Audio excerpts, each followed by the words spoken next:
morning, Suzuki community. It's Myron at Zuk's Off-Road. Beautiful end of November here. We're going to be snowboarding next week. The weather's nice today. Today we're going to be working on Brian Bloom's transmission, and I couldn't think of a better transmission to show everybody how to do transmissions. And let me start with, this came to us in that pallet you saw, and it was bolted to a 1.6 engine. And in my opinion, it had the worst possible kind of engine mount to a 1.6. So this particular case here has been drilled out, and then they welded some bolts together to hold it at the bottom. So when these are drilled out, what happens is you do not have a perfect center, and it ruins the input shaft. Now we see this on a lot of the engine adapters from 1.6 engines to 1.3 transmissions. And so this is common with even 1.3 trannies, so it's not that big of a deal.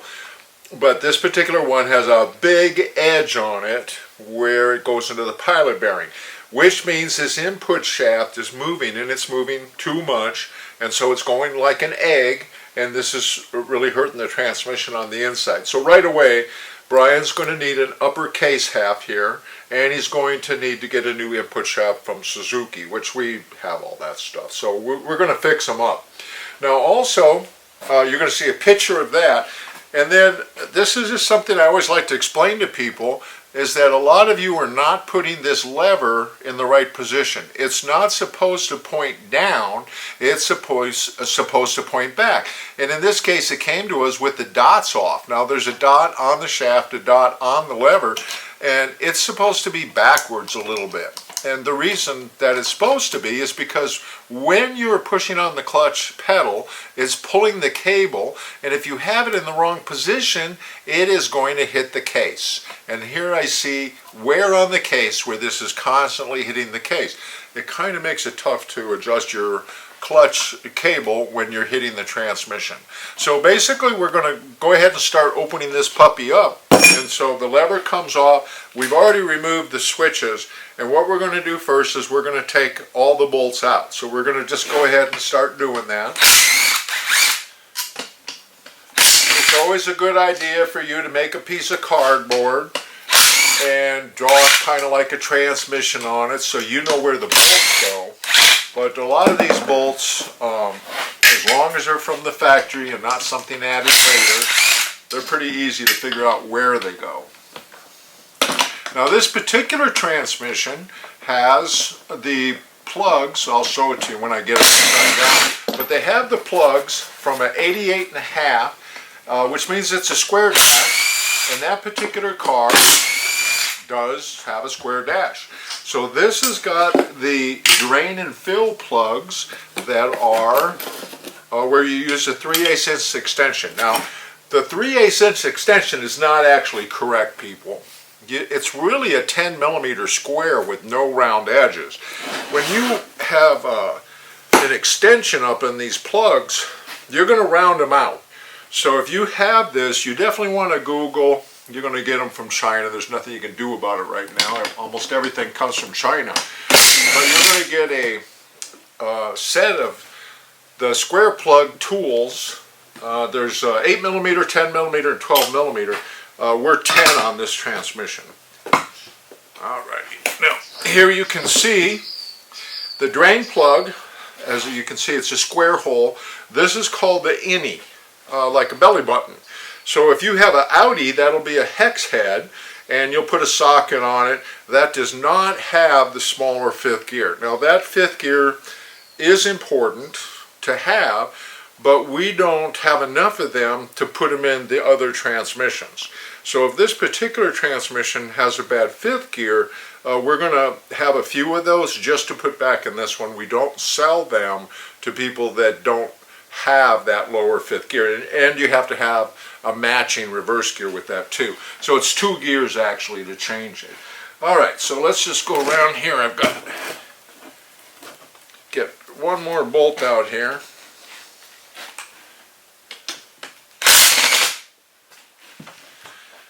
Now someone's been into this transmission because the factory does not use gray silicone. So I really don't know what to suspect in here, really I don't. So I'm just going to do a quick little visual and make sure that I got all of them off before I start banging on this. All right, looks like I got them all. All right, let's see how this breaks off here.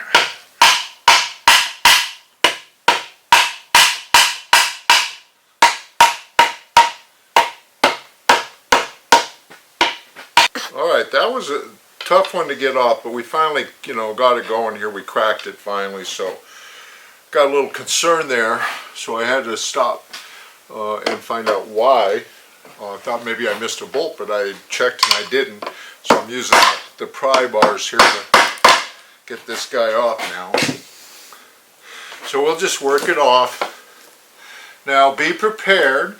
There's going to be a gear that falls out. There's nothing you can do about that. So be prepared and be very gentle as you're prying this apart here. It's got alignment bushings, plus it's trying to pull out a bearing in the back here. So we're just going to work it gently.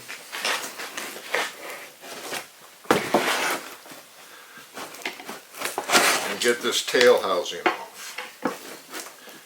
Alright, it's just hung up on the bearing here a little bit. I'm just going to work it off slowly.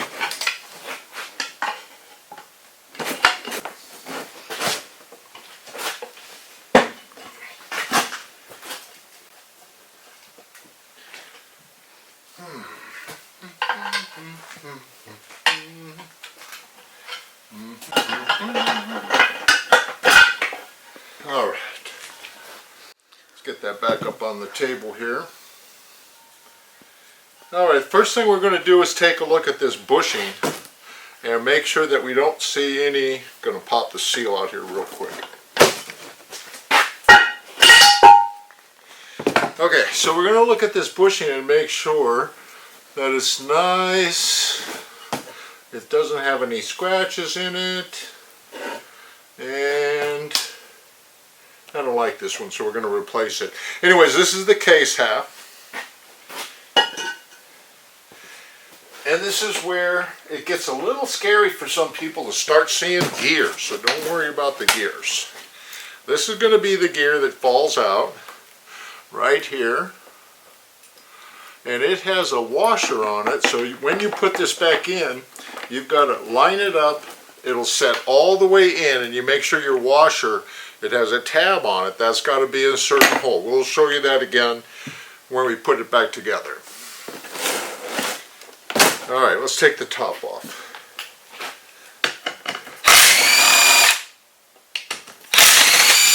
Hopefully the top will come off easier than this.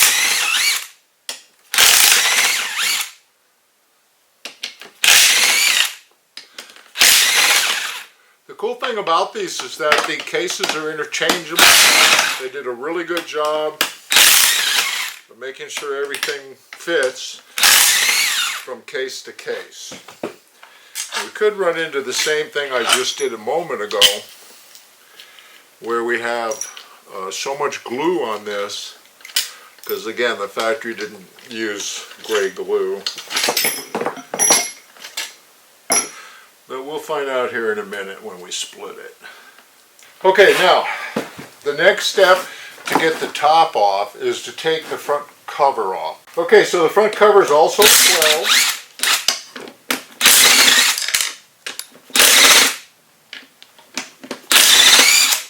Now what the original factory cover has, and the replacement new ones don't, are these threaded holes to pry this off. So what you're going to do is get a couple of 6mm by 1 threaded bolts. Those are the ones with 10mm heads. And we're going to put them in those holes. And then we're just going to tighten those bolts and that cover will pop right off. Let me show you how. Okay, I'm going to go ahead and put these bolts in the hole. Now, this one's going to be tough because there's silicone in the holes. Whoever did this transmission put so much silicone on that I might have to dig that one out. That one was hiding behind the shaft.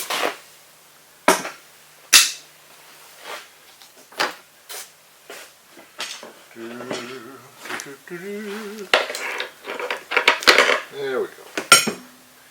Alright, so this is where your input seal is right here, and note it's backwards. And this doesn't look like it was depressed all the way, and it's kind of pliable. I'll replace it, but this is just showing me someone was in this transmission not too long ago.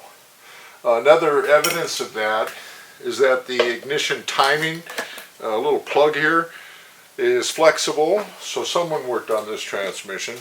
They replaced that. Okay, now that I have opened up the front cover, now I should be able to split this pretty easily.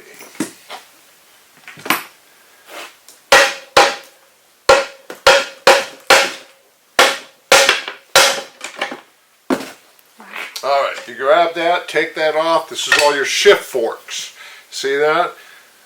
Alright, so I'm not going to show you which one of these it is, but as you can see here, you've got 2 shift forks, and then back here your 5th and reverse. So more than likely, this one here, let's see, if I would go over here like this one here, this is 1st and 2nd, 3rd and 4th, 5th and reverse. Alright, we're going to get that all cleaned up. This is the fun part right here. We just lift all of this out, and this is where you have to really be careful, because this comes off just like that, and if you didn't know that, you might drop all this whole assembly. So this is what we're going to show, disassembling all of this, but I wanted to take a look, and these synchros are new. So again, somebody has been into this transmission. Very, very sharp synchros, but, oh boy, but the main shaft is no good. So whoever assembled this missed. We're going to need to take a picture of this, so we're going to show you a picture of why I'm saying this shaft is no good. The heart is flaked off, so we're going to have to replace this needle. It's got sharp edges on it from running into that flaked off area right there. So that is part of the main shaft. So this main shaft is going to get replaced, that's for sure. Anyways, that's your main shaft. We'll get back on that in a minute. And this is what's called your lower cluster right here. Notice that all of these are fixed. None of these spin. So the way that these transmissions work is these are your different speeds, and it will coast some of the gears on the main shaft, and others will lock into the main shaft and then of course out to the output. So that's pretty cool how the transmission works. Okay, I've gone ahead and installed the short gear puller here on the back because we have to get this off before we go to the press. So this would be the next step to work with the bottom to get it ready. Plus we need to look at this stuff anyways.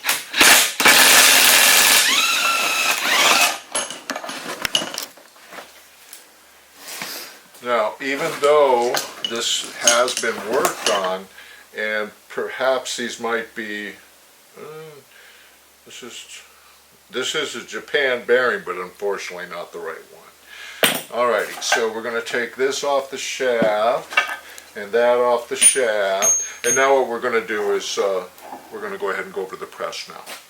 Okay, I have a special tool. You can do this with anything that opens up. You just want to be careful, whatever tool you make, that you don't, break something. So basically what I have to do is spread this, and once I spread it, then I can get that clip off. And the new bearings are going to come with clips, but until then I save the clip until I replace it. So we're going to save that, put that in our parts file. Alright, let's go over to the press. Okay, so if you just take a look at this, you can see that you're not going to push this gear this way because this is all fixed together. So it's pretty obvious it's all got to go down away from the engine. And as you can see, I've got this all set up here. And funny thing is, someone commented on my spider gear up here that they recognized it. I do a few things with spider gears that are kind of cool. I make a little art things. Alright, so as you can see here, it's just simply press out.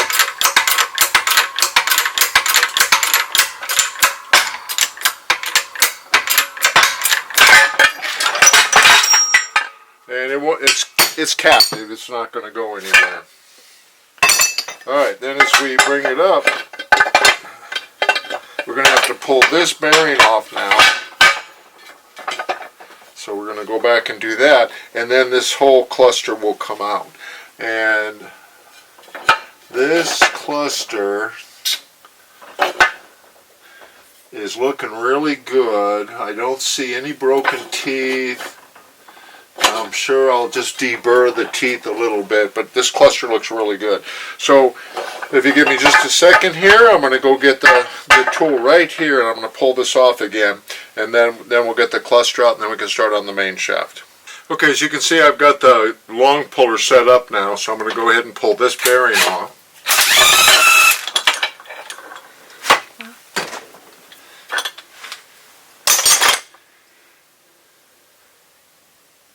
No good.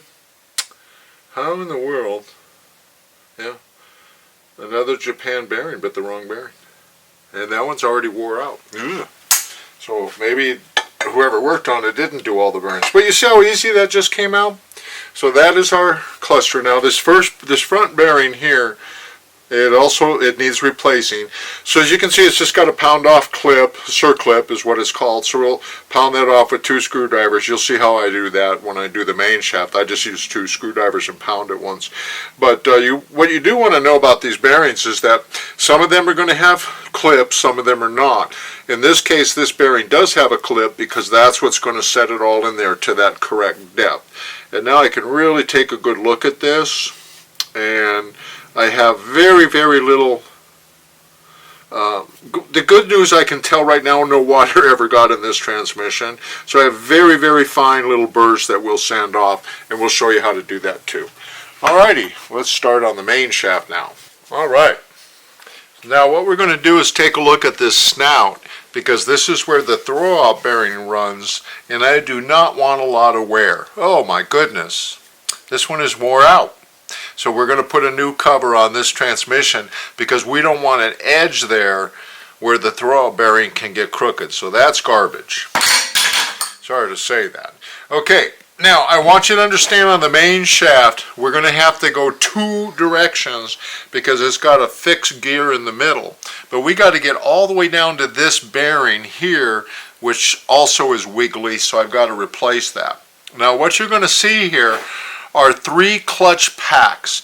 A clutch pack, what it does is it moves and engages these different gears. So you see here's a gear, here's a gear. So one fork is going to be shifting between 1 and 2. And as you can see here, you're going to have your biggest, your next size, then you're going to have this, and that, these are different sizes for different gear ratios, and then finally here's your 5th gear right here, which is the smallest. Okay, so this clutch pack here was, as you can see, is already moved, so I want to put him in the middle. I want all of the clutch packs in the middle, all of them. Alright, now this is where it gets a little tricky. They do make tools for this, but I'm too cheap. I'm a Suzuki guy. So what I'm going to do is I've got to pound off this keeper ring, and I do that with 2 screwdrivers by just getting on the edges. But this is something you need to watch out for, is these things like to fly. And so what I do is I put a rag over them and I tap them off like that. So there's your keeper ring. Now this is what's so important right now, is we're going to put the keeper ring out here, and as I take these items off of this shaft, I'm going to lay them the way I took them off. So if I took them off like this, I'm going to lay them like this. So I know whatever is facing up is going to go on the shaft first. These are directional. There's balls in here. So the next thing we're going to do, now that we remove this clip, is we're going to go ahead and put the puller on. And we're going to pull that bearing off. Now we already know that we got to replace this main shaft. That's a given, because we showed you how scored up it is. This is going to be a little bit more expensive than our $6.99 transmission rebuild product that we sell so many of, because not only does this need bearings, even though the synchros are new, we're going to be replacing everything. Because we're going to be, again, this is Brian Bloom out of Connecticut, we're going to be basically restoring his car.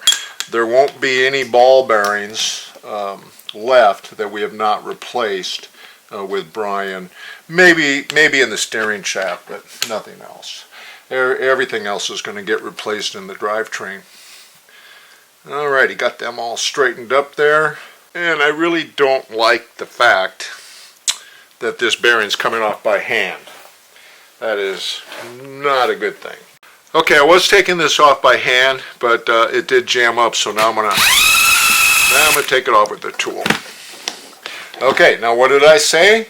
I said we're gonna take it off, and this piece is gonna go up. This piece is gonna go up. We're gonna take the ball that was there, and we're gonna put it inside that circle. Now this piece here is gonna go like this. We're gonna leave the needle bearing in here for now. We're going to be replacing that with the shaft. I have this policy that if we're going to replace in the shaft, we're not going to use old needles. I do not sell new needles to you guys that want to put it on a bad shaft. And whatever you do, stay away from this Chinese India stuff. I just seeing more and more of this. Someone sent me a tea case. They shear alpacas out of Georgia. Kyle is his name. They sent me a tea case with some parts. The parts came from India. They were no good, and I wouldn't put them in. Now remember the trick. Put that little rag over there to keep that clip. And of course, if it doesn't come off, you got to hit it again. Doesn't work every time, but it works. Okay, so we're going to put that clip there. Now we have this synchro that's going to come out. Now we're going to have this entire clutch assembly. This is where you have to be careful. And I know that this is the upside. Because these guys will move, and if you take them too far, parts start falling out. That's why I put them in the center. So right now I do not want to shift this. I am going to inspect it and make sure that it's got no burrs on it. And this is the part that goes on like that. Okay, now we're going to go on to our next piece. And again, he's going to go like that. And then this piece here, now this is a cool one. This is replaceable, but it's super, super, super nice. Don't know why, but they put a spacer on and then a needle. So we're going to go ahead and put that guy in there where he belongs. And then we have this piece. And then we have this bearing that's way in there, but there's a ball. You got to watch out for those balls. So whenever you see these spacers with that ball groove, that's to lock the spacer so the ball goes half in the shaft, half in that groove, and then that won't spin around. That's what that's for. The gear will spin on it. You can see its marks. These are hardened as spacers to put the gears where they're supposed to be. And that guy went like that. Yep. Okay, so as you can see here, we're getting in there, and this bearing here, of course, is going to be a back on the press. We're going to, because this one's so deep, a lot of you don't have the pullers to get in there, so we'll do the half clamshell and push that out later. Okay, now we're going to flip this around because we have made it to our halfway mark, and we're going to do the same thing again. We're going to get our screwdrivers. I just had a birthday last weekend, so it pushed me really pushing 70 here now. Wow, been doing this for 20 years. Kind of come out of retirement to do this, kind of want to go back to retirement. See why I use the rag? To capture that. Okay, now we're going to start another row here. So we've got that off. Now this guy should come off. Be careful taking him off because this is a clutch pack and we don't want it to get out of position. We want it to be in its neutral position. Alrighty, then we have this synchro here. And then this one here is going to come off and it goes that way. Put him in there. Alright. And that right there is the piece that won't come out. So what I'm going to have to do to finish this for you is I'm going to have to go back to the press and then we will bring it back and lay it out the way it's supposed to be. So back for some more press work. Okay, as you can see, I've already put the main shaft in the clamshell, and I've got it ready to press this last bearing off. Now, when this bearing comes off, in this particular setup with the press that I made, I want to be very careful that that doesn't drop through. Normally, I have a basket down there to catch stuff, but unfortunately, we're just so busy that we just haven't put the basket back. But here we go. Going to be popping this guy out here real quick. I'm going to hold on to this shaft and just take the bearing off so it doesn't drop through and hit on the floor. Or what am I talking about? This is a bad main shaft. I don't care if it drops. But the gears are good, so I don't want to do anything with the gears.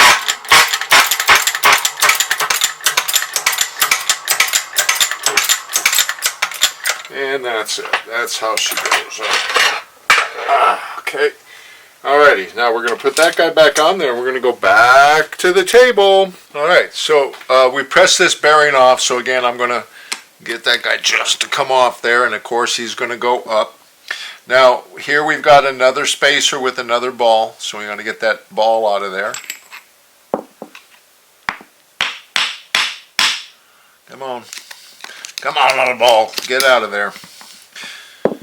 Alright. Now, that guy, he went like this. Is how he goes. So I've got to set him up. Alright, I'm going to get that ball in just a minute. But we're going to pull this gear out. And remember, he's going to go up. And then we're going to get that needle off and put him up there. Alright, so he went in this coupler here. So that's where that ball goes. Alrighty, and now this guy, he's got to come off. All of this we're going to pull off together.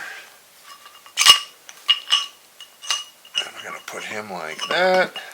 This like this. This like this. I'm going to put you back in there. Alrighty, now that's the shaft right there. Now, other than the front, which by the way is the most important part because this is constantly turning under pressure. If the engine's running, this is very important not to have that all chewed up right there. But I do want to look at everything else because it's kind of a shame to have a main shaft this good. It really is a shame to have a main shaft this good, but to have where the input gear is chewed up that shaft. Unfortunately, this shaft is now garbage. So let me show you what a new shaft is, and then we'll wrap up this video.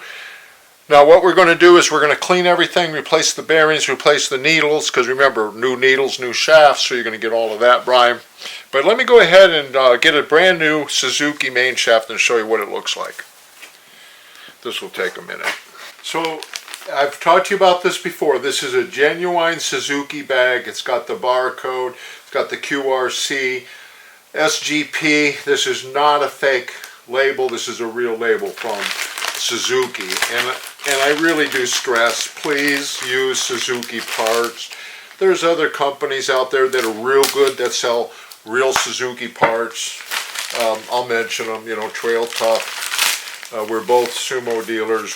We get a lot of our stuff from Sumo, and then we know we're getting like the top quality parts out there. So this is a foam wrapping bag, so you want to be really careful taking this off. You don't want to ding this on anything.